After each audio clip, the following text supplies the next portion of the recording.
My name is Mike Schloff, and I'm the founder of Maple Wood Shop. I grew up in Minnesota. I grew up very curious and enjoyed making things with my hands and tinkering with things. And I also had a lot of trouble sitting still. So I think I spent about half of second grade out in the hall because I was kicked out for being disruptive. And along the way, my father was really into cycling. And so I learned how to repair bicycles, take them apart down to the last ball bearing. And I really enjoyed that ability to take something apart, put it back together, and make it work. And I also liked how I could help people by doing that, fixing friends' bikes. Later, I became a bike tour guide. And so having the ability to help people cycle and explore and make sure that they had safe and good equipment was very meaningful for me. So then about 5 years ago, a friend asked me to work at a maker fair in our local town. And I got to work with kids doing woodworking. And I had been interested in woodworking for the same reasons that I just mentioned. But when I moved into our house about 15 years ago, I couldn't afford a lot of the repairs. So I learned how to do things myself. And I really enjoyed the woodworking. I found it to be very peaceful and meditative, and I was very present mentally. And so fast forward that 10 years, we're back at the Maker Fair, and I saw how much the kids liked to do woodworking and how much I enjoyed it. And it sort of gave me a big idea, like what if I could start a company and teach kids and help them develop life skills through woodworking. And so that's now our mission. The mission of Maple Wood Shop is to help all children develop life skills through woodworking. My passion is helping people. I really like helping people solve their problems. And whether those problems are social problems or personal problems or business problems, I really get a lot of satisfaction out of seeing people succeed. And so it's funny, I spent my whole life in business, but I've always focused on where could I mentor, where could I just help people. And it sounds kind of vague, but it's really about just seeing people succeed around me. And that's what makes me feel present. That's what makes me feel alive.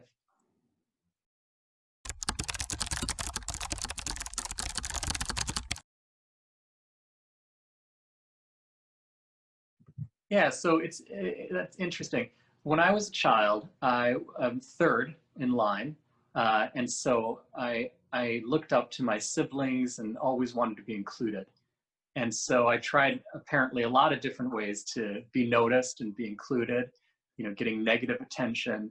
But the positive attention I got was through being helpful.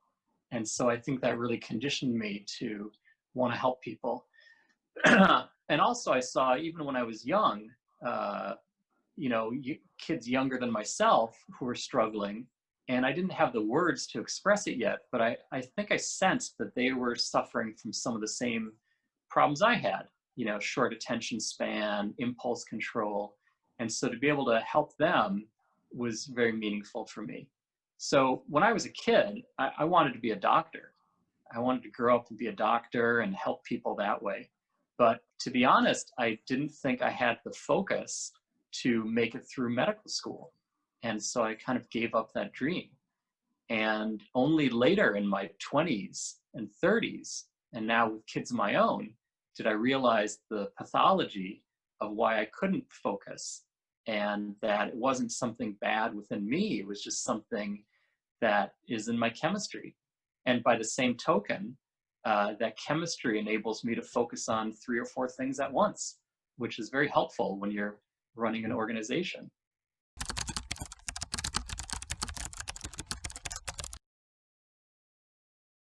The question is, how have I learned how to focus and overcome the inability to focus? And I think what I've figured out is to break tasks into smaller tasks. If I see a long list of things that's 100 items long, it overwhelms me.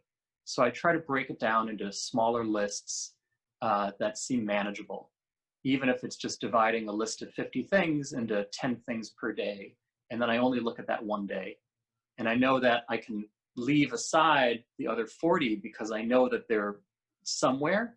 I just don't need to keep them up here all at the same time.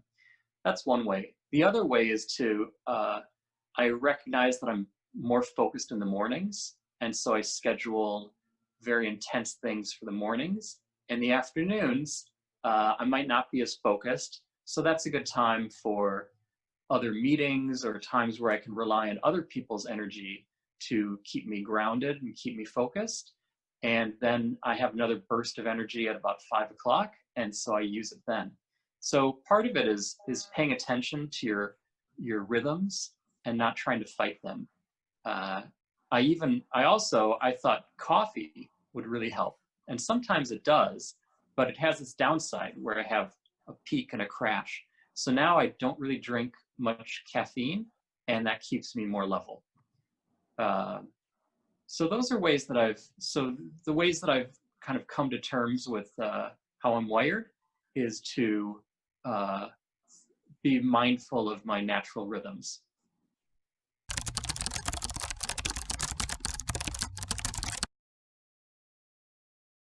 Well, again, to be very candid, lack of a attention span was one obstacle to overcome, but feeling accepted by others, again, as a third born, and I was small for my age growing up. I was also, I didn't look like a lot of the kids around me growing up in Minnesota. And so I felt like an outsider. And the superpower that being an outsider gives you is that you observe people. You don't take things for granted. You don't take acceptance for granted. And you learn there's ways that you can be included that are healthy. There's ways that you can strive to be included that are unhealthy and go against your own self. And now I'm very confident to approach situations both as an outsider, meaning I listen, I try to observe, but I also recognize that I'm in a position of leadership. And so I can help other people. Again, combining the outsider mentality with the service mentality, meaning trying to help others, and putting those together, I find I'm very happy. I find the work that I do is very gratifying. It's gratifying. It's rewarding, and I like helping people, and I like that the combinations of things that I overcame growing up have combined to become this superpower.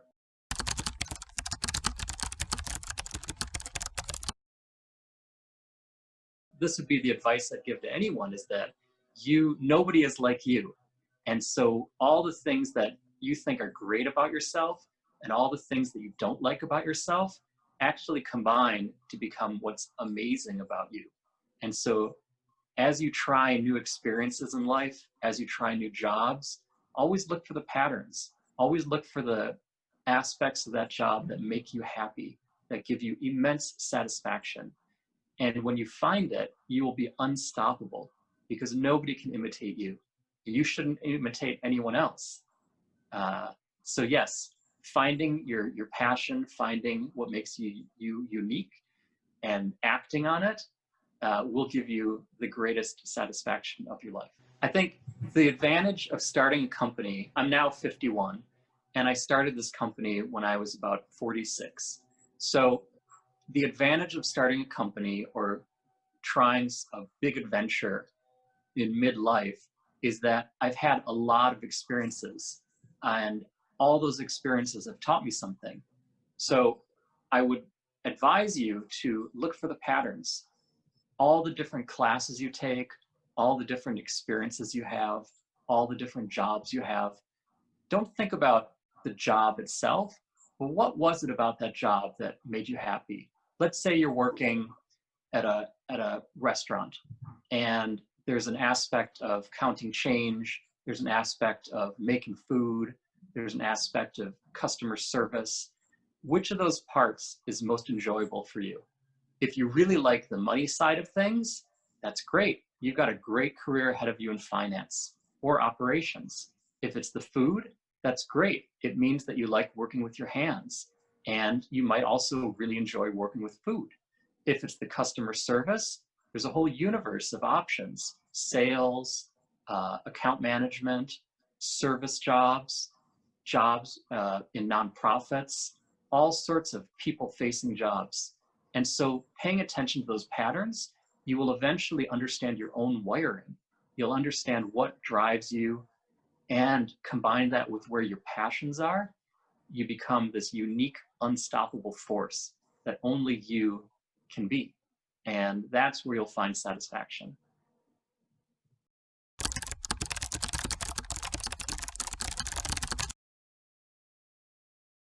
Yeah. So, in terms of my passions, I think I identified them about 8 or 9 years ago, where I was able to put words to them. So the three traits that I like to express are that I'm curious, I'm enthusiastic, and I keep my promises. And so I look for roles that help me be those three things. And they're very broad, right? There's no one, it doesn't say anything about math, it doesn't say anything about business. It's just sort of, those are my traits, right? And the curious speaks to sometimes a lack of focus and impulsivity. But those same traits that can be perceived as negative also help me do things before other people. And so I've found that I'm very good at getting a group of people to try new things. And those new things are often new business ventures. So my most successful jobs have been where I've helped companies try new things. And so I put that to use in my 20s, getting involved with the internet. So this is back in 1995, and the internet was a very poorly understood new media. And I had a lot of fun helping companies and helping people take advantage of this new medium. And I did that for over 20 years until I started Maple Woodshop. So then the enthusiastic just goes to my personality. I'm very outgoing. I also realized I'm very extroverted. I like being around people. I get energy from being around people. So jobs where I'm stuck off in a corner by myself, bad fit. Jobs where I'm with a lot of people and can help motivate and energize people, very good fit. And the last part is keeping my promises, where I try to be very transparent about what I can do and what I can't do, and what we together can do. And I find that if I combine those three things, people trust me, they want to work with me, and they'll give me more responsibility. And so that's been sort of my career path.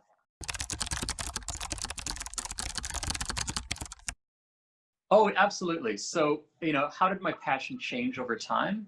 My passion changed over time where at one level it hasn't, meaning the desire to help other people, to be accepted, to feel valuable, to work with other people. That's very bedrock for me. So that hasn't changed. However, I was so interested in technology. I was so interested in the internet and all the different facets of the internet and the rise of mobile technology back in 2008. And so I really enjoyed that. And woodworking was just a hobby. It was something tactile I could do with my hands when I wasn't at work. And now it's flipped, where woodworking is something that I think about all day long, but I get to use the internet to help the business. And so the internet went from being a goal to a means towards the goal of helping expand our mission of helping children develop life skills with woodworking. So my passions changed, but only at a kind of a high specific level. At the lower levels of the fundamentals about what motivates me and what drives me, they're very similar. I think my dad had a saying. He said, people become more so, meaning people don't really change. They just kind of continue being who they are and even more who they are.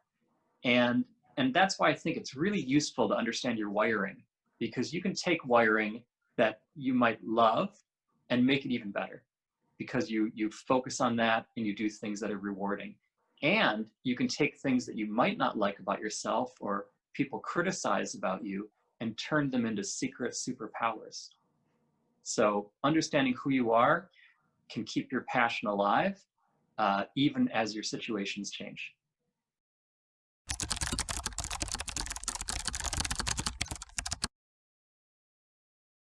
Yes, so along the way, many people have helped me. Once, when I was a tour guide back in my early 20s, I worked in Italy.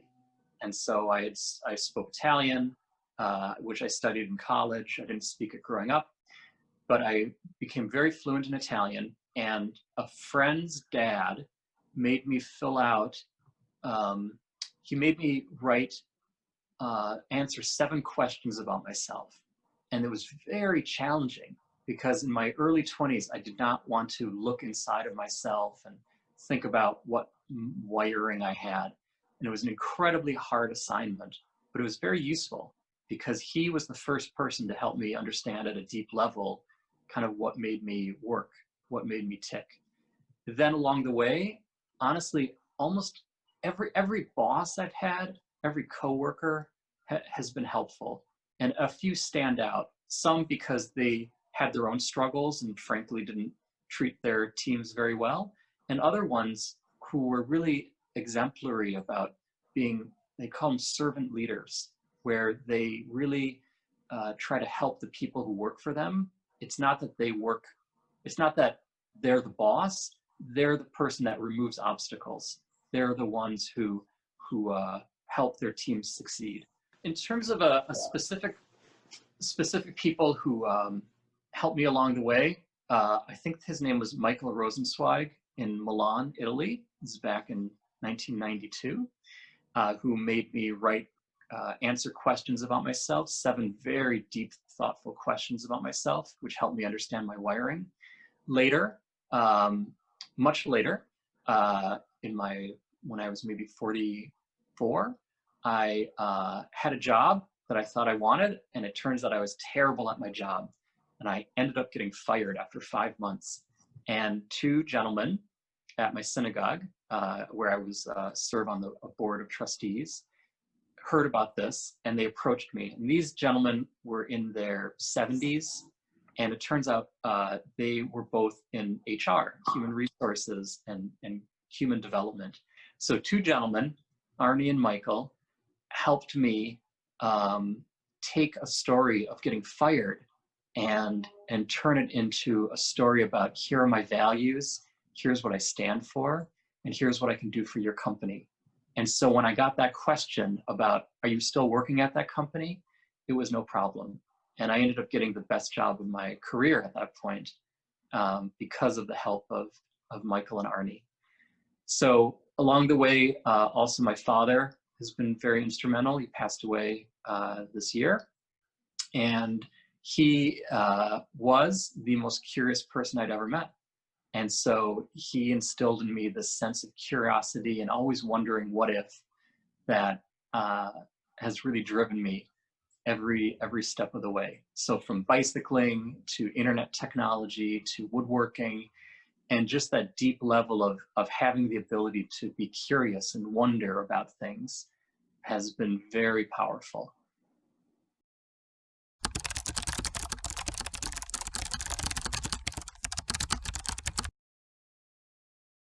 Yeah, so to get started in woodworking, I think the skills and resources that are needed, the first skill is time, and it's just giving yourself enough time. When I was 35 and we moved into our house and I got interested in woodworking, I somehow set myself this incredibly long runway.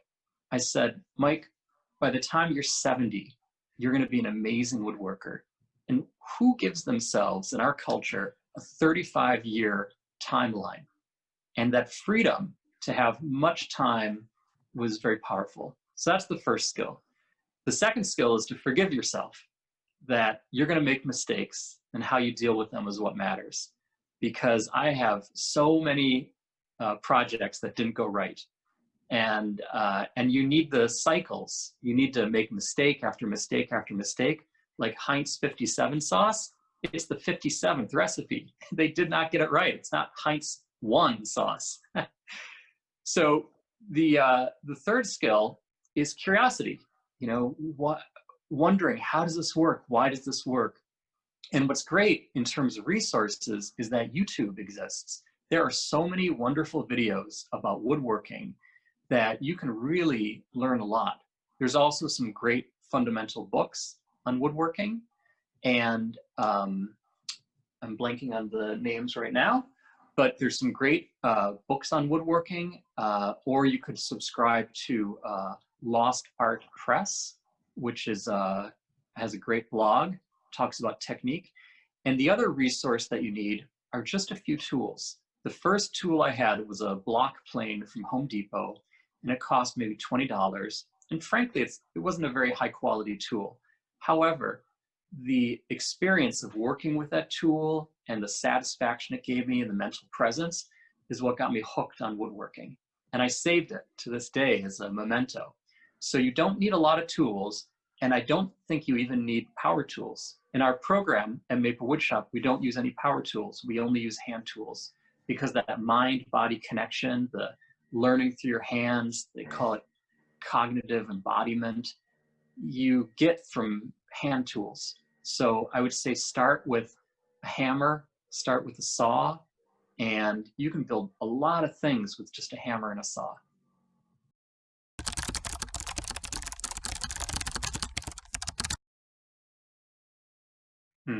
So the advice I would give to my younger self is to believe in myself. I think I spent a lot of years, and it sticks with me, not thinking that I was good enough, not thinking that I was worth other people's attention. And I really discounted the value that I brought and the value that I could bring. And the other thing I would tell myself, the other thing I would tell my younger self is that everyone is thinking that same thought. Everyone's walking around with a lot of thoughts in their head, and they don't necessarily notice what you're doing.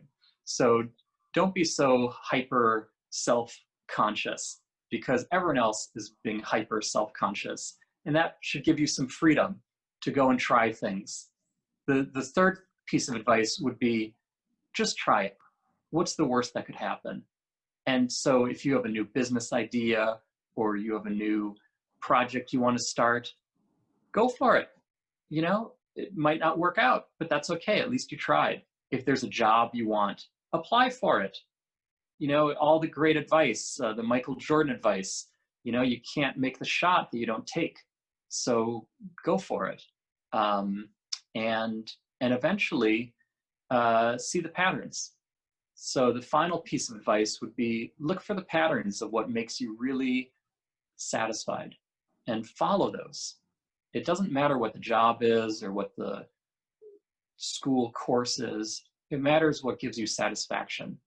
And so look for the patterns, believe in yourself. Don't worry about what other people are thinking, because they're just thinking about themselves, and go for it. Just go for it.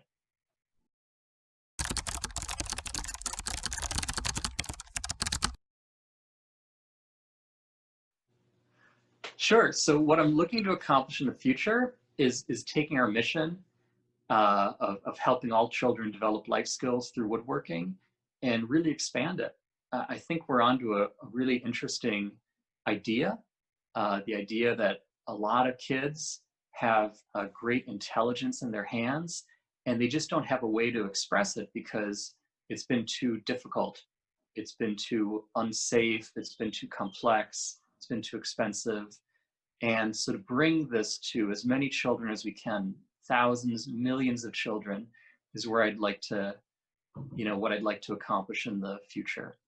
So in short, what I'd like to accomplish in the future is growing our mission and finding other organizations that share similar missions and working with them so that together we can become, my future goal is that is to work with other organizations that share our mission, and so that our combined efforts can be way more powerful than the efforts of one of our organizations alone.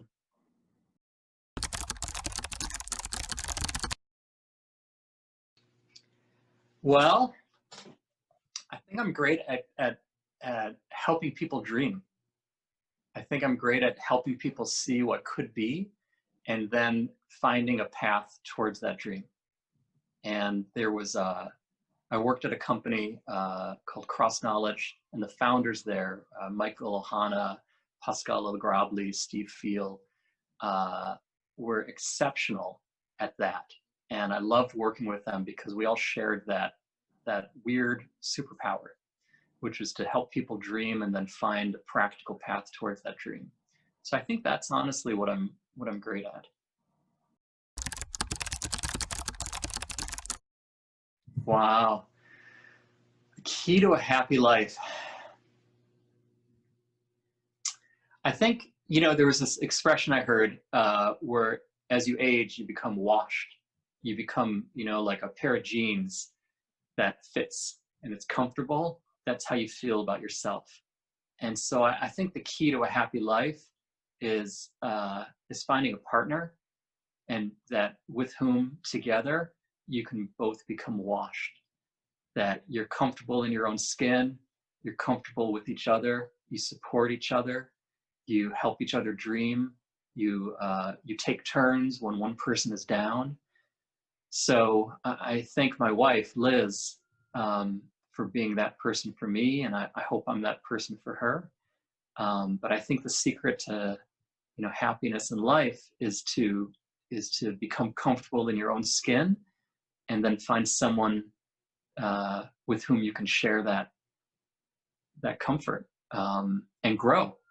And it's not about being stuck and just staying in your safe zone, but it's about being curious, growing, and evolving, and sharing that with someone.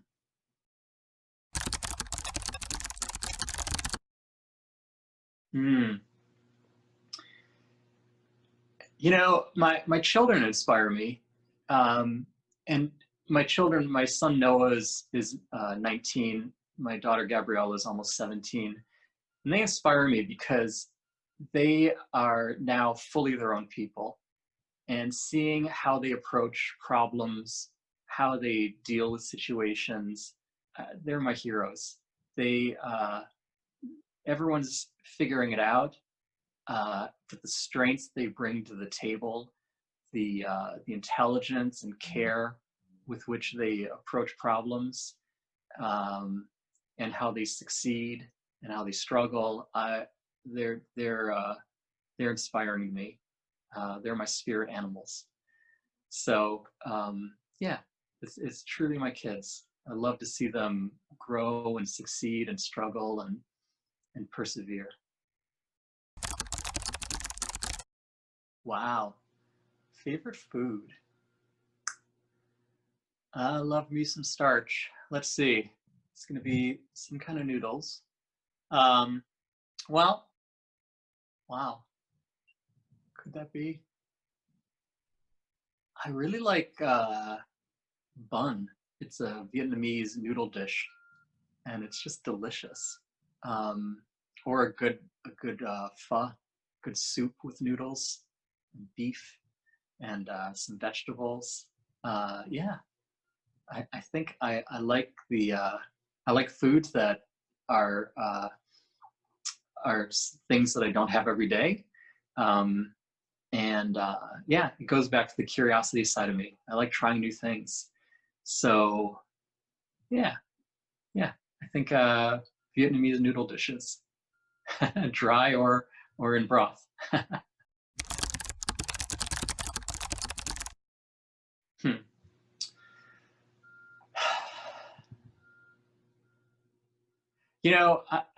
I wish I could meet my grandfathers. One died way before I was born. The other died when I was 6 months old, and I'm told that I resemble and also in my traits take after each of them. And so I'd really love to talk with them and understand who they were, and what motivated them. And yeah, I would really love to meet them.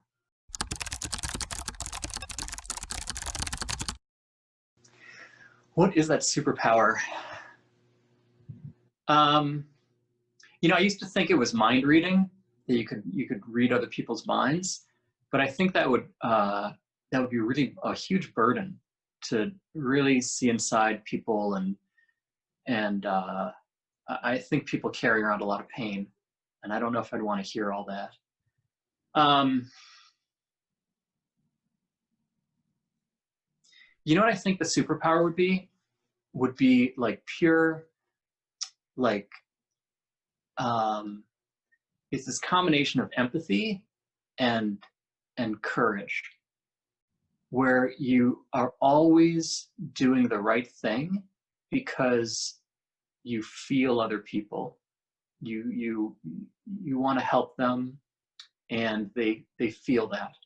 The same way that if you meet, I don't know, sometimes it's animals, right? Animals express that pure love, or a grandparent, that unconditional love they have for their grandchild. Um, and so to have that ability to connect with someone, but also do what you know is right, to be courageous, not do what's convenient, not do what's expected, but do what's right. So I don't know if there's a word for it, probably, but to have that combination of empathy and courage, I think would be amazing. It would just be amazing, and I would wish that for everyone, to really think about how the other person will be affected by your actions, and have the courage to do the truly the right thing. That would be a really cool superpower. I'd love that, and I think it's achievable. Um, but I think it's a journey, and I think it's just beyond what you'll accomplish, what any of us will accomplish. But it's nice to have a goal that you'll never achieve. Another thing my dad said was, careful of realizing your dreams, because then what do you do? So having a superpower is a great ideal. And I hope you never achieve it, but I hope you always strive to achieve it.